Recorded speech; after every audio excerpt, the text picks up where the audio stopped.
वैसे साहब, मैं अभी 2022 में आपने जो बताया, जो लोग छूटे, जिनको रेमिशन मिला, उस सब की बात मैं करता हूं, लेकिन चूंकि उन्होंने 2002 की बात की, तो वहां से शुरुआत करते हुए वो यही तो कह रहे हैं कि उस वक्त कौमी दंगे कांग्रेस पार्टी की शह पर होते थे। और उन्होंने ये कहा कि हमने अब जो लोग आज छूटे भी हैं, 20 साल जेल में रहे, बात बीजेपी के नेता यही बोलते हैं कि वो हिंदू लोग जिनके ऊपर दंगे का इल्जाम लगा, राइटर्स जो थे, वो क्या 20 साल जेल में नहीं रहे? आज इल्जाम ये कि उनको 20 साल के बाद छोड़ा गया। सवाल ये नहीं है, अगर यहां पर बैठे हुए किसी भी महिला से आप पूछ लीजिए कि अगर उनकी बेटी या किसी वालिद से पूछ लीजिए कि अगर तुम्हारी बेटी का कोई रेप करेगा तो तुम 20 साल के बाद छोड़ना चाहोगे उसको? जब तुम्हारी बेटी प्रेग्नेंट थी और तुम्हारी बेटी की बेटी 3 साल की बच्ची को सामने मर्डर कर दिया तो छोड़ेंगे? कोई भी राजी नहीं होगा, कोई राजी नहीं होगा इस बारे में। आप कहते हैं कि 20 साल, भाई जिस पे गुजरी होगी, और वही बिल्किस बानो को 18 घर बदलना पड़ा, उसका ट्रायल चला मुंबई में, वहां पे सजा हुई। बेस्ट बेकरी का वाकया है, आपके जकिया जाफरी लड़ते लड़ते थक गई, एक एक्स एमपी को मारकर जिंदा जला दिया गया। वो माने वो एक्सेप्ट कर रहे हैं अमित शाह कि ये एक स्टेट स्पॉन्सर्ड वायलेंस था और उस तरह से देख रहे हैं वो। इस स्मार्टफोन के युग में भी ये फोटो स्टूडियो बना के साल में 30 लाख कमा रहे हैं।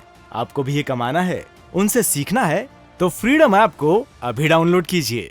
सर, आप तो खुद बैरिस्टर हैं, इसका एक लीगल पहलू है, एक मॉरल पहलू है, नैतिकता की बात है।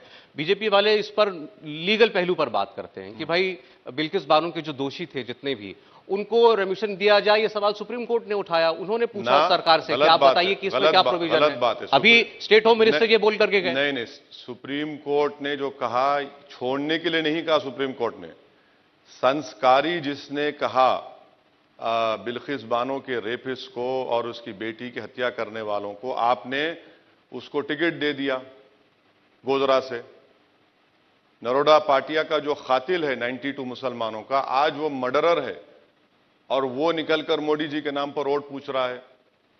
आप बताइए 2002 को कौन निकाल रहा है? मैं इन दोनों वाक्यों का जो जवाब बीजेपी देती है, क्योंकि हमने उनसे पूछा, वो ये है कि नरोडा पाटिया में जो व्यक्ति कन्विक्ट हुआ, उसकी बेटी का क्या कसूर है? उसकी बेटी अगर चुनाव लड़ना चाहती है, चुनाव नहीं लड़ सकती? मैं बेटी की बात नहीं कर रहा हूं। जो शख्स 92 मुसलमानों का मर्डरर है, वो मोदी के नाम पर वोट मांगेगा? ये आपकी प्रोबिटी है पॉलिटिकल लाइफ में। यही बातें आपने बड़ी बड़ी की थी यूपी में माफिया के बारे में। आज वो शख्स जो मर्डरर है, लाइफ है, बेल पर निकल कर आया है, आज वो मोदी जी के नाम पर वोट मांग रहा है। ये सच्चाई है, मीडिया ने दिखाया। मैं उनकी बेटी की बात नहीं कर रहा हूं, मैं उस कातिल की बात कर रहा हूं जिसने 92 मुसलमानों का कत्ल किया। फिर वही बार बार इस रिपीट करने वाली बात हो जाएगी। वो कहते हैं भाई उसको जो सजा मिली, सजा भुगत के बाहर आ गया। क्या भुगत के बाहर? बेल पे आया वो, ठीक, तो जेल में रहा। तो ये आपकी प्रोबिटी है, ये आपकी अप्रोच है पॉलिटिक्स के लिए कि चुनाव जीतने के लिए आप कातिल को भी कहेंगे कि हां जाकर तो मोदी जी के नाम पर वोट मांग ले। इस स्मार्टफोन के युग में भी ये फोटो स्टूडियो बना के साल में 30 लाख कमा रहे हैं। आपको भी ये कमाना है, उनसे सीखना है तो फ्रीडम ऐप को अभी डाउनलोड कीजिए।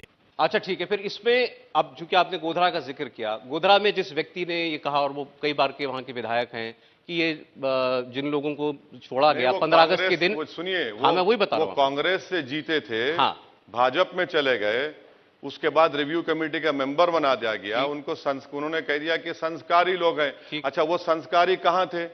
वो पेरोल पर निकल कर भी 2 महिलाओं के मोलेस्टेशन केस उन पर पड़ गया, उसके बावजूद भी आपने उनको छोड़ दिया। तो बिल्किस बानो का मुद्दा मुसलमानों का मुद्दा नहीं है। ये जो बीजेपी कहती है कि बेटी पढ़ाओ बेटी बचाओ, आप कहां बचा रहे हैं महिलाओं को? इंडिया टीवी हर वक्त हर जगह डाउनलोड करने के लिए सर्च करें India TV news Google play store या ऐप स्टोर पर।